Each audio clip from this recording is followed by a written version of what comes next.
بێ هەڵوێستی ئەمان وای کردووە ئەم دەوڵەتانم بە بەشێک لە خاکی خۆیان هەرێمی کوردستان سیرکەن. هێرشەکانی سوپای تورکیا بۆ سەر خاکی عێراق و هەرێمی کوردستان بە تایبەتی شتێکی ناڕەوایە و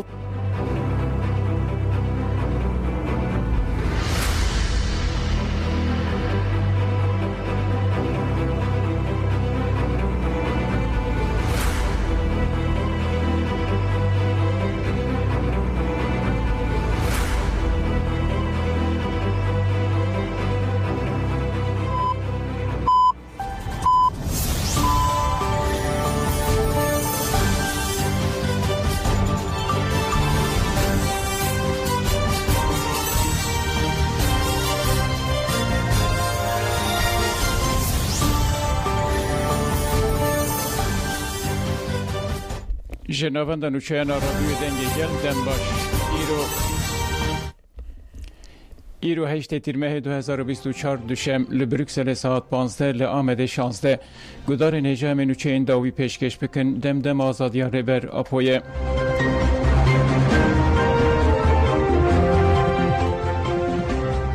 لشنگال ایرشک بمبایی هاتا کرن نوچهگان چرا تیوی و چرا اف ام جی دناف ده سه کس بریندار بون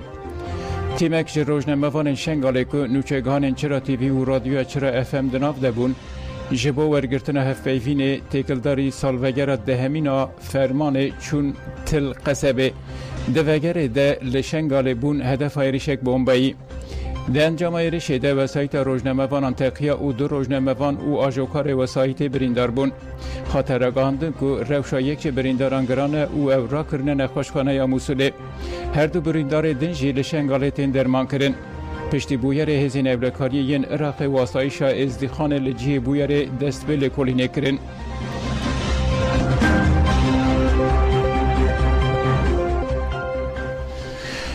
گدار نجا در حق بویرین ایرشکاری دولت ترک و بویر شنگاله ده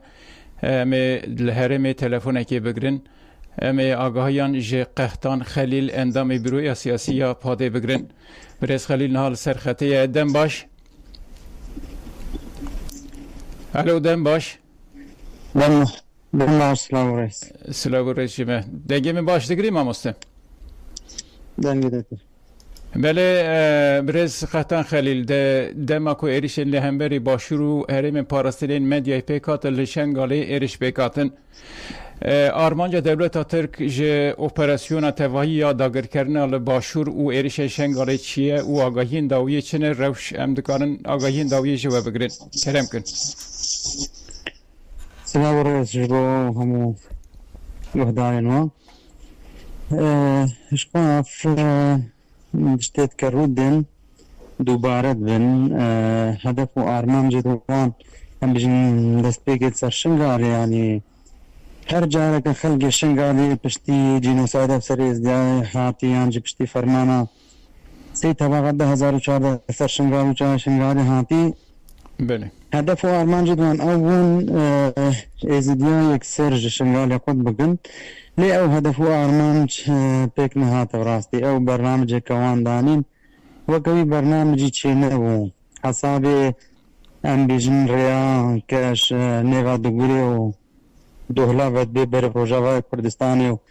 هێزێن ئەم بێژنێت ئاسکەری هەکەش ڕۆژاوا ببێن خۆ بگەهین نەجای شنگالێ ئەو حەساب نەهات بۆ کردن یانی هەدەف و ئارمانجێک کە سەر شنگال و ئێزدیا دانین پێک نەهاتن شو فرمانه هتا روجای روجی یعنی مستمر برنامج و پلان دوان سر شنگال و سر ازدیا و چای شنگال دینا دانین ابن جارا بریا هکروان برنامج سر ازدیا داتینین یان جی پیکینن هر جارا کم جن نزینگی فرمانه به نزینگی سال وگرا جنوسا یا ازدیا به وان تشته دوسانت کن دا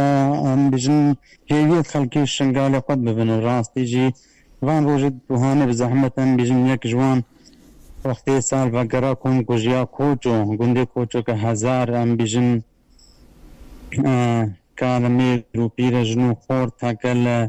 جنو بیجن عباده بون گنده کوچو دا سال وگرا ویده دیسا جی ام بیجن دەری چەند ساڵە لەوێ ڕۆژێتە دیسا مامزەکی مەبناوێت ستونا اتفاقای زەفان هاتبووە هەدەفگرتن یەکە ژوور و هەتا ڕۆژای ڕۆژی هەر دەمەکی نێزینگی سالڤەگەرا ئیبادێت بێ هەنێک تشتا بکەن ڕاستی ژنها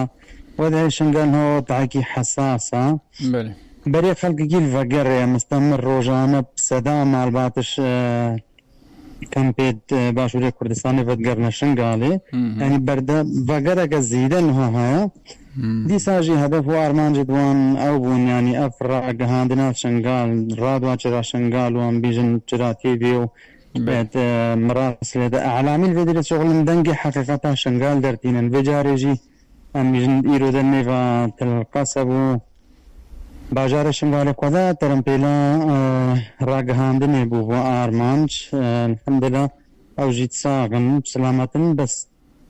مستەشپێ نەوێگاوێ يعني حقيقة درت كفا قالي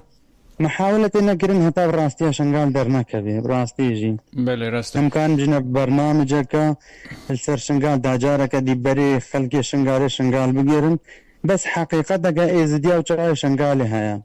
اگر روزانه دهيت جاراج شنغال بگنا هدف وتاربن وشنغال بقاسبين خلقي شنغال مرحلة درباس كرن ويبقرن قرار اوان تالي خلق ويل شنغال وجاي شنغال وغيري وهر بكن نبقص في تاريخ شنغال بشنغال بقنا هدف وبقصبين هاga شنغالش السر كرة أرضية راقن ببنا سر هيفي از دي وشنغال وجاي شنغال وغيري يعني يكش هدف وآمان جدوان الرئيسي بري خلق شنغال بقرن بس قرار خلق شنغال ايرو قرارك واضحة بدلية خلق شنغالي هاگر چا بيجي ويل شنغال وجاي شنغال وغيرن ياد بيجي هاگر نيزينغا 30,000 عسكر هكا ايرو درباسي هرما كردستان كرينا او داعشد هكا شنغال شري شنغال كرين وشنغال دشكستين وفقريين عافرين والكوبانيرا او داعشد الفانجيا همواشر شاركرين همو لكم جرينال ويدوي كيرا درباسي تركيا هادنا جرين وي وقتي دا دجيني فان سيبيني كوبانيل ودري رهال ودري درباسي تركيا بون هانا پروردا كرن هانا تدريب كرن ايروجي درباسي هرما كردستان جرينا بله برنامج كسرش برز خاتن خليل وکی وجی باسکر تدی وان وی هفته داوی رایدارن یعنی که داخویانی دان گوتن سیاست داعشی قدپی و خبر قدپی به ترکان هانیه و د چارچوبه اپراسیون داگرکری گشتی ده ایرشن سر شنگالی و ایرو حالی حاضر نها وی هفته اپراسیون جی برفره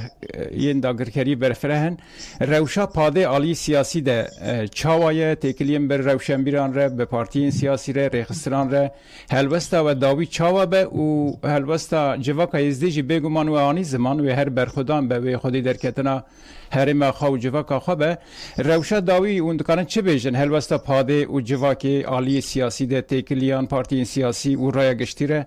هلوستا داوی چیه اون دکانن چه بیجن کرم کن نتنه کر سیاست کس هادف نافکرین سیاست کس نافوانده وهر بمكن أفيد كدرباز بوين أفيد كرويد دري يعني هموجي داعشن نم تنسيست كاس برينو هاجي الويد دري دهابون شلا عليا بيجن هولير هاجر درباز ببن وشابد في تاليجي هزار النيوان داعشن هاكر سيست كاس هادم ناف كرنجي وبناف هاتيا وقد دليل إثبات بس ديقا في تحقيقك شبه في هزار وجوان در كفن داعش پارتیا آزادی دموکراتی ازدیاجی هکر روزا سی تباغا 2014 ام بیجن چا شنگالی دما هنگی هکر حرکت ناوی تفگره که بو حرکت بو ایرو و حزبك ام بیجن مزنو برفره کریا یعنی برنامج ام بیجن براستی جی حکومت عراق جی نواندا اقلیم کردستانی جی و هتانا كيف دولة تركيا جي برنامجك هر سازيك هر همجن حزبك هر مجلسك هر تشتكي هكا خدمتا ازديا وشنغال وجا شنغال بكاول برچاوت واندي رجل يعني خيانة الازديا كرين او بونو اتكا تركا ازديا داني رفيان او بون بگمانيت برخداني كرين شنگال دماین مدافعان ازدیا کرن محاولات کنوان رج بکن حتی ایرو حتی رجا ایرو بترج نود گورت کوم چا شنگال ده هاتینا بیتن نود گورت کوم حتی هن هاتینا را کرنجی محاولش عالی دولت عراق قمصارة مازن هاي براستی وش عالی اقلیم کردستانی باش محاولة تنکرن اف جنوساید بیتا ونداکرن اف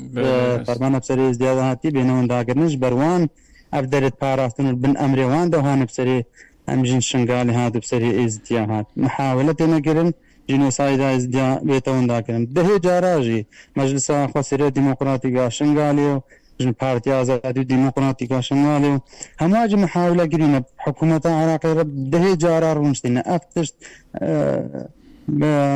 بیجن تشت حقیقت شنگالی ده همه جوان رهاتیا بیجن زلال کرن همه بردستی وان ها برس خلیل وکی و بحث کر اون دکانم بردوام بکن لی تایبتی در دوی داگرکری اپراسیون داویده وکی وجی گو تدی دما دایش ایرش کر برای خدا باشور کردستان شنگال دناف ده قدپ بخوشی هلوست و آلیکاری جه تفگر آزادی خواست و تفگر آزادی مدهاله کر پیشی دایشی گرد ایرو جواکا باشور جه در حقیقت پیدا رای گشتی چه ده بیجه گلو یعنی نابیجن دایش ایرش کر باشور کردستان تفگر آزادی و برخودانا تکوشین آزادی پیشی لگرد ایرو چاوا قدفه پیشنگی ارتشا ترک ردکتینه باشور کردستان یلو گل چه ده بیجه یعنی و در حق ددودکانی چندشتان بیجیم برنامجی تایبت برنامجی خاصه چا برنامج سر ازدیار شنگال هات دانین بگاوی او برنامج سر اقلیم سر خلق کردستانش عام حکومت به سر خلق کردستان اعلان چا شنگال گوتنا خلق اتفاقیات نهینا و جنتی داعش ناین و خلق تناکر براستیجی و تالیه خلق عباده کرن اتفاقیات دوان ایروجی عینی او برنامجت بیجه دوستت ما ترکن و تنشر پاگاگیت کن و هاریکاری آمد کن و آرامی کردستان اف خلق بیتی دخواه پاندن خلقی کردستان بوان گوتنات خواه پینن من بلا خلقی کردستان جل برچاوت پدینید هری بری جاری وقت ریفراندوم کردستان چه بوی هری بری دیجی ریفراندوم کردستان درکتی کی به هم بریوان درکت هری بری اوی که حکومت اقلیمی کردستان هر دسته خود کرنا دسته وان دل گوتن ترک دوستید مینه من هری بری ترک هم بریوان درکت گوتن گو ریفراندوم دولت که کردال نل تنل سر اردل کره اردیا چه بگو سر های بیجی چه بیام دولت قبول نکنم گوتن جیره نگوتن من لازمه گوتن ملت نه تخافاندن وان شتافین بگن مخابم السودان لأنها یا هری گرینگ دوی رایا گشتی روشنبیر هنرمند بشک پیشنگی جوا کرده کن لازم زخت که مزن سر قده پیچه بکن هیویدارم او هلوست کوسا پیش بکوه و بله بشه گوتنی و داوی اگر اون تشتکی بیشن بریز خلیل پیام اوش داوی بانگاوی رای گشتی را راستی جیم بیجن یعنی وقت گوتی تشتی بشه سری شنگالی هاتیم ناخوازم سری تملتا بین یعنی ام بیجن خلقی هرما کردستان وقت شعبی وان وقت شعب بلاد شیار بن او برنامج سر شنگال بلاد سری وان دن نه بلاد شیار بن هم بر پارتی دموکراتی کردستان پارتی دموکراتی کردستان چا از دی خاپاندن و شنگال خاپاندن و عبادت سری دهات ای روزی بهادنا ترکیه وان داعشت کل ورتینو چرا پاکیت که او برنامج کی دیل پیشانا پراستیج ایرو کردستان دیت احتلال کردن وقت خلق دویت شیار بن دا عبادة كبسري زيادة هاتي دوباره نبي وبسري واندن نيه لأن هكا جيه كترك كدنيتي وأفدا عشت كانين كدنيتي نتشتاقي من كنا ويجي بشترى بردن هكا نها بجنا مجيت بجن بارتيا بجن باكيكيش ويدري درينو مش بروانتين كرد همو دوران نكارن تركياش أرض كردستان درين بلا زانبن هر قاوة كوان آويت ما كون نبي دوران نكارن درين يعني بلا شيار بنو واقعوتین هل هم بریان در کردن. بله راسته. اندام بیروی سیاسی پاده برز قطعاً خلیل گلک سپاس بو آگاهی و داخویانی نویم سپاس کن دم باش وره. گلک سپاس. سلام رئیس دم باش.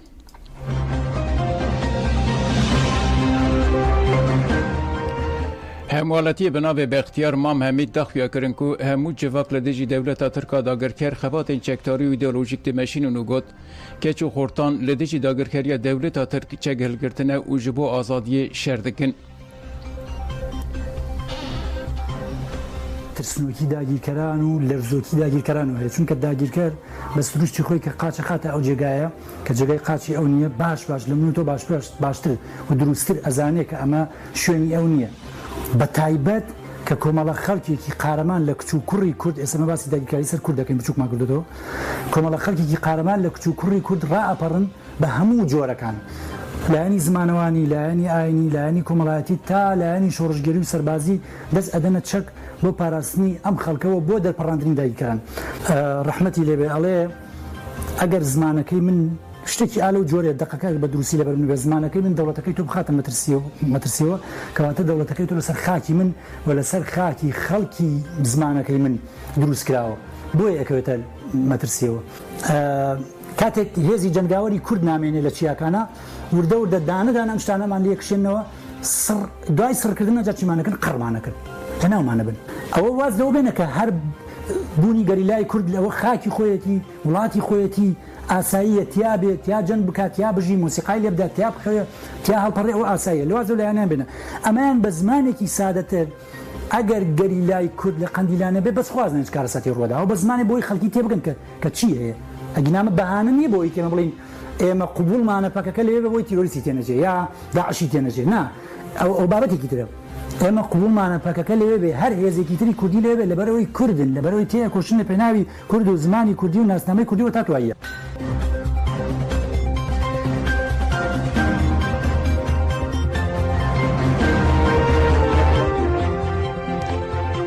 یونس آکرایی آرمانجا دولتا ترک شهرشان آواکرنا میساکی ملیه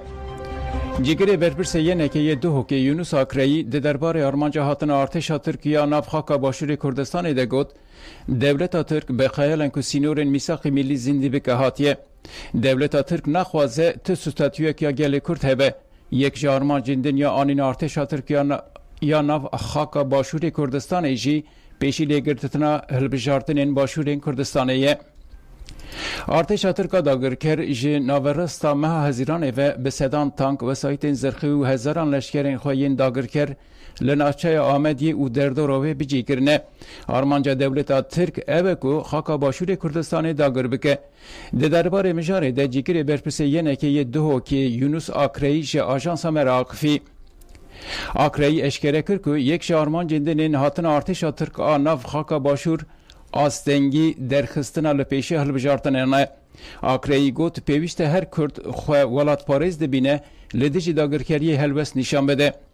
داگرکری هری مزن اوه که دسلات هرم هستن اجتماع پروری به خلکی را نهشتیه مدید که ده سالین بوری ده دما خلک شراد زلدیجی تانک ارتشا ترک رابون به دهان کس جوان هاتن گرتن خلکی و دوره چافت ترساندی کرنه و نکارن جدجمن را بیجن ایدی بسه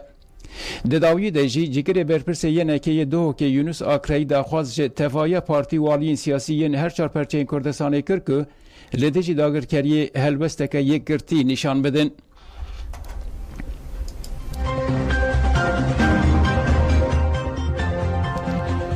گدار نیجا در حق وان مجارانده امی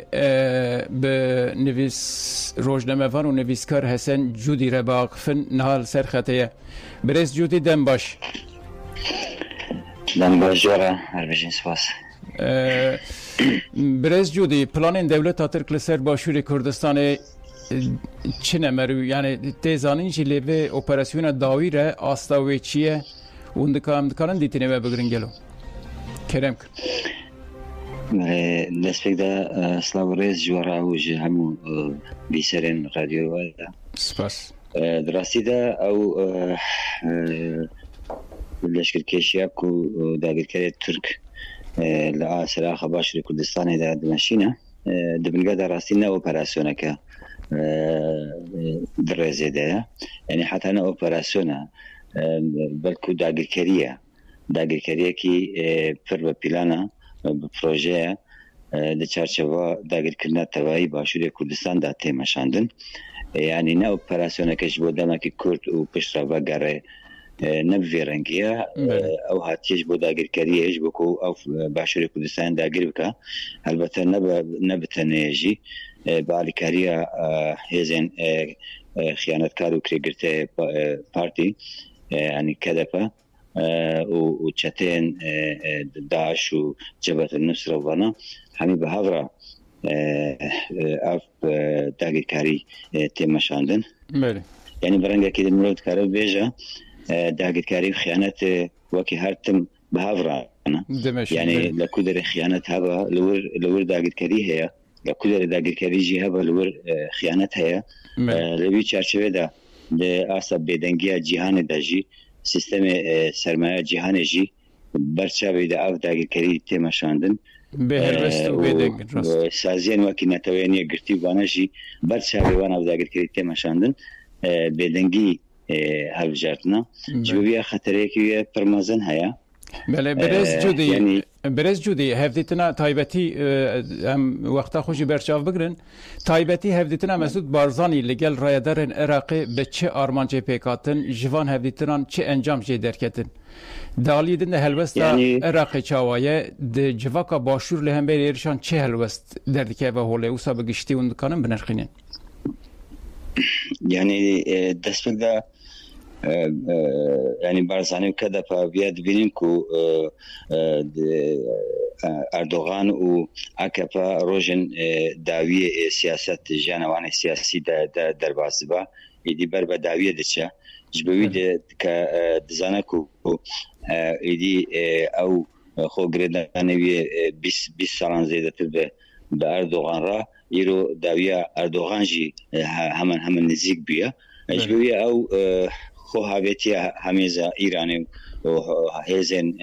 دستالاتدار عراقی جبکو خو به پارێزە بمینێت دەسەڵاتدا یعنی گەلێک ئارمانجەوی هەبوون یەک جوانەژی هەبەکو یعنی ئاڵا بەیرەقا سپیان بەیرەقا تەسلیمێتێ لە هەمبەری عێراق بلند کرد و ینی ئەو چەند ساڵن دەرباز ویدا کو دیگو ئەز ji Iraqê qut dibim nizanım dewlet çê dikim nizam referandum dikim nizam çê dikim vana hemî vala bûn tiştên direw bûn îro yani hindik ma bû dest û lingê wan maç bike bêjî ka ha min qebûl kin ez êdî yani hûn çi bêjin ez godarî we dikim yek ji bo vî ye du jî ji bo ew ku bixwaze ev îtifaqê ku لە دژی گەلێ مەلێ شەنگالێ هاتوو پێک ئانین کو کازمی و تورک و ئەین دەولەتی تورک و قەدەپە بە هەڤڕا ئیتفاقێک چێکردبوون لە هەمبەری گەلێ مێ شەنگالێ پێک ئانینە ئەف ئیتفاق جارێکی دین چیە ئاساسیە داخواستیەک و هەڵبژاردنا هەرێمە کوردستانê bê bidwaxistin هەڵبژاردنی هەرێمە ینی پەرلەمان هەرێمە کوردستانê nêkirin ji bo vî daxwazekî wisa çê bûye yani va îtifaq û yani va daxwazê wî wekî xuya dibe yek jî nehatiye bersivdayîn bersivên erênî negirtiye tiştê ku diyar dibe yanî ji bo meselê helwestayê hikûmeta Iraqê yani Iraq wekî xuya nexwaze sing bi sing li hemberî yani ارتشی داگیرکاری ترک بسکنه yani برنگکی کو پولیتیکایی که وسا پر yani وکی کو اف داگیرکاری نبینه ویرنگی نزدیک دبه tabi yani داگیرکردن عراقی پارچه که آخا عراقی کو باشوری کردستانه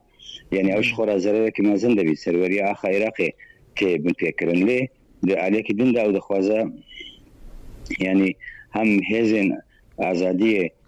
harekata azadiye sahip be hem jî devleta Türk bike bîna rewşekî ku wekî nikare li bin de derkeve heta vê deqê yanî hêzên Iraqê wekî hêz wekî hezb û aliyên siyasî narazatiyê xwe derdibirin derdixin holê wekî devlet wekî hikûmet heta niha jî helwestekî wanê ku dijî wî dagirkeriye bisekine heta vê deqê nîne yani çavê xwe digire yani بله راسته برز جودی وقتا ما کیمه به کرد د چارچوبه و اپراسیون دا و روشه داوی ده د چارچوبه و نرخاندنی و ده هلوستا جواکی تایبتی سازیان روشنبیر هنرمندان هلوستا که خورد بربچاو و هفته مری دکانن درکتیه پیش یا جی روش چاویه به کورتاسیون دکانن يعني بقشتي اسكارم بيجم يعني سدي نودي قال لي مال باشي كل سنه دجي في داقي كديه بله برانجا كبر او دجي داقي في داقي كديه ليه حزب آليان سياسي وإكو يعني ناقخو كريا حكومتي هرم كل سنة تو هلويستا كيواني وسا جدي تنانا يعني عندك حزب بياننامة درخستنا دي داقر كر ببياننامة وبداخويانيان نايا سكناندن نايا درخ يعني ولات تنه ببياننامة وبداخويانيان نايا رزقار كر نايا بارستان يعني او تيركر نينا راستيجي وقال لي ماجي يعني قالك لبندا حكومتي هرم ولبندا حزبان نبا قالك بخوب كي تبقري قالي ما قالك بخوب كي تبقري خوب رخصم كل هم بر ويدا قال كدي چپ پیوستا د چارچوبه پاراستنا روا پاراستنا مشروع چپ پیوستا قالك هم بر ويدا قال كدي بكو پیوستا بكاش يعني جبركو او داقل كري تبي هون دزان او داقل كري نتا داقل كري كي لشكريه داقل كريه كي ذهنيه داقل كريه كي كلتوريه داقل كريه كي سياسيه هر اريدايه يعني مروف قال تاني قالك واكي داقل كريه كي لشکری نبینه و هلوستک خورد نشان بده هلوستک خورد برامری و نشان بده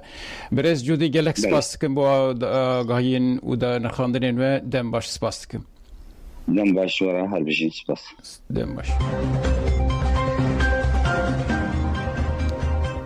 بله گدارن هجا دکا داوی مشا رومت یا باکور کردستان دست بکر بو داخویانی تداین اما همه بکرد بچن گوی خبدن داخویانی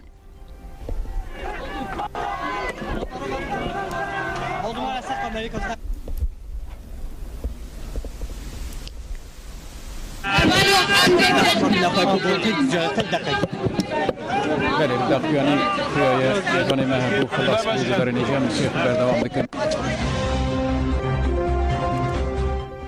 لماوات آگر به رزو بخچین ولاتیان کد ریوبری پولیسان یا دارستان و جنگه یا پارزگاه سلیمانی به داخویانی که را گاند که جبر سدمک ندیار شواتک مزن ده دردور گندن برگرد یل سینور ماواتای سرب سلیمانی کد ده داخویانی ده هاته گوتن که نیزی 2000 دونم پوش و دارن خوزایی تاوی پنجی رز و باخچه ولاتیان شوتیه ریوبری دازانن که بالیکاری خلکی هرم به تیمین وان آگر پشتی دمکی هاتیه کنترل کرن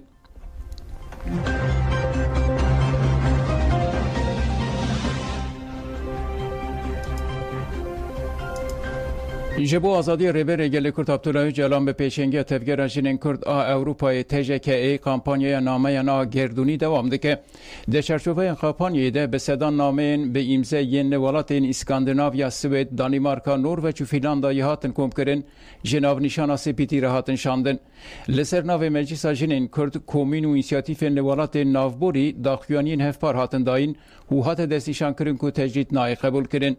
د داخویانی ده هات دیار کرن کو وجبو آزادی ریبر عبدالله جلان لهر قاده تکوشین وره لهر قاده تکوشین وره گش کرن و د سری د سی بی تی بانگلسازی نونتوی هات کرن کو برپرسیارین خو بجیه بینن لی اروپای پنگا با جیهان یا جریبر اپور آزادی به چالاکین جهرنگ دوام دکن د چارچوبه پنگا و ده افچاند روشبون لستراسبورگ ریزه چالاکی هاتبون دست بکرن چالاکی جالی جنین جوان این تکوشر و جنین جوان این انترناسیونل و هاتبو ارگانیزه کرن جنین جوان ستاندانین در حق پرگالا اشکنجه ده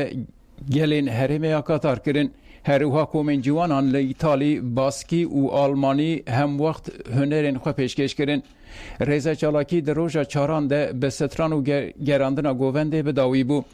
جوان دبیجن حتی آزادی ریبره پو و تکوشین خو بدومینن